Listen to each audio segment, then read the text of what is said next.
Hey you guys, happy Friday. Thanks for a little bit of flexibility on this Friday. It's been a crazy busy day. I actually was in the office this morning, saw a patient, had a dentist appointment, went to a CrossFit workout, hence the workout gear, and both of my boys are home. So it's been a crazy busy day. But I'm excited to come in here, and I'm hoping a few of you will catch this live. So if you hop on, please say hello in the comments below. If you catch it on a replay, let me know that you're catching it on a replay. And I'm excited to have something to talk about today. Good afternoon, my friend Kiva. Well, this is something that you're probably gonna know something about, but maybe you'll find some helpful reminders. So the question I'm gonna answer today is, can I fix my flat feet?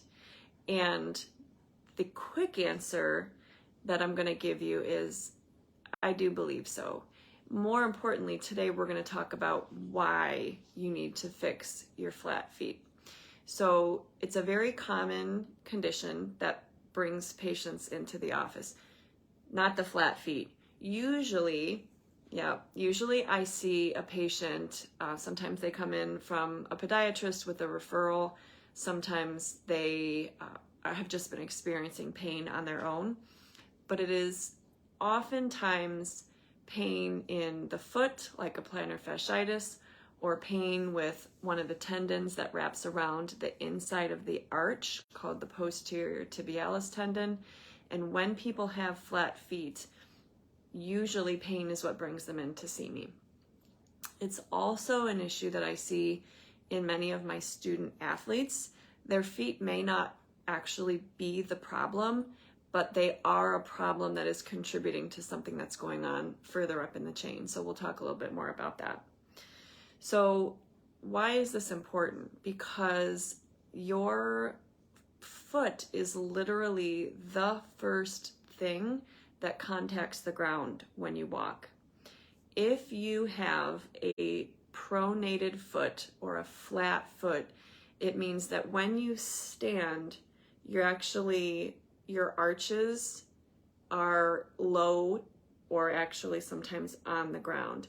And so when you walk, then every step you take, that arch falls, and that affects the knee. The knees will actually turn in like become knock-kneed, and it affects the alignment at the pelvis, at the level of the pelvis. I would actually say it affects you all the way up to how level your head sits on top of your shoulders. The way your foot contacts the ground affects your entire chain. We call it your kinematic chain, how the movement happens all the way up your body. That's called ascending forces. So from heel strike all the way up, the way that your heel contacts the ground affects the forces at your knee, at your hip, and your back. And you can feel that, and we can see that all the way up your entire body. So having fallen arches, having that flat feet fallen arch, it adds stress at the knee and the hip and the back. And we call that ascending forces. So the first thing that we need to do, there's two main issues that I address when I see someone with flat feet. The first thing that we address is the muscles of the foot. Now, I have a question for you. How many of you watching this have ever done any exercises to strengthen the muscles of your feet? I would venture a bet that not many of you have, but there are a significant number of muscles in the feet. And some evidence does suggest that wearing shoes all the time, especially supportive corrective shoes, actually weakens the muscles of the feet. And I would say that clinically, I do see that in the office. So the very first thing that I do with patients with flat feet is, Jenna's logging on saying that, yeah, she definitely has flat feet. So yeah, you guys, yes, and Kiva, you have been giving these exercises. I love it, ladies.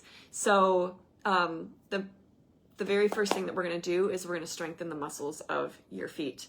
And what I would say is that most most patients that, you know, are in shoes all the time, and my runners and athletes are one of them, have very weak muscles. And so, so we're going to work on strengthening the muscles of your feet. The other thing that we need to do when you have flat feet is we need to strengthen the muscles of the hip, because sometimes it's a little hard to tell which comes first, you know, the chicken or the egg. Is it the fact that you have flat feet, or is it an issue that you're weak in your pelvis and your core? And I am a firm believer that if you're not strong in your core, in your center, in your pelvis, you cannot be strong in your extremities. And so one of the things that will help you fix your feet, and that I give my patients when I see the fallen arches, is a movement that specifically addresses the muscles of the hip. And so when you have a level pelvis in standing or in walking, you're going to be able to hold that leg upright all the way down. So we call that descending forces.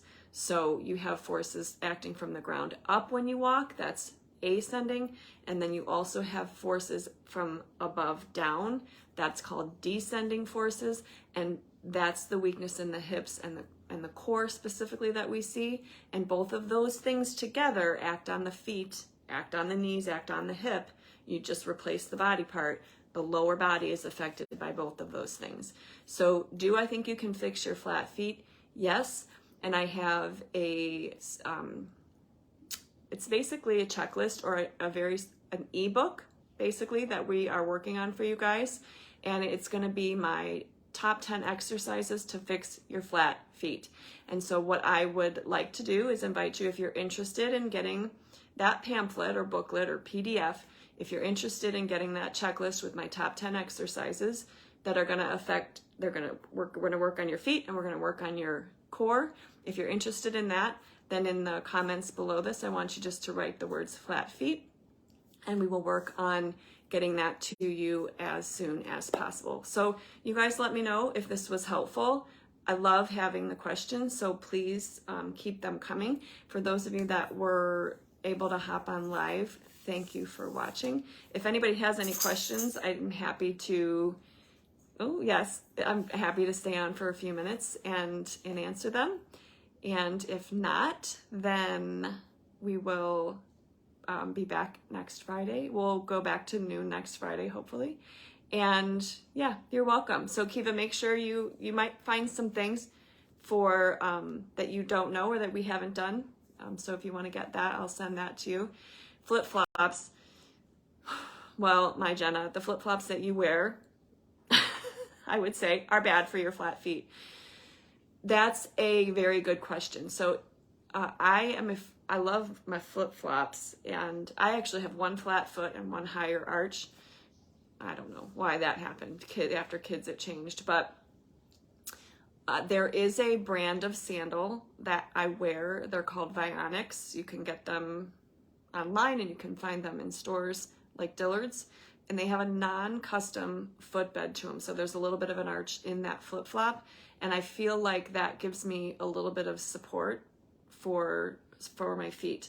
The flip-flops that have nothing to them, I generally don't recommend them, especially if you have flat feet. Now, if you're going to be working on the muscles of your feet and you're going to give yourself, you're going to lift your arches back up, then we can discuss it. If you have a higher arched foot, it tends to be less of an issue. You tend to tolerate being barefoot or in something like that easier. But when your feet are flat and you're just falling on those posterior tib tendons all the time, that's when you're usually going to run into trouble eventually with pain on the inside of the ankle and the arch in the foot. So very good question. All right, you guys, anybody that watching, if you have a question, feel free to ask, and I can always come back and address it either in the comments or next week on the video. Thank you guys so much. I hope everybody has plans for a great weekend. It's going to be a beautiful fall weekend, and I will see you guys next week. Oh, Kiva, you know what? I will read your comments because I can't see the whole thing here. But all right, ladies, I will talk to you later. Have a good weekend. Bye, girls.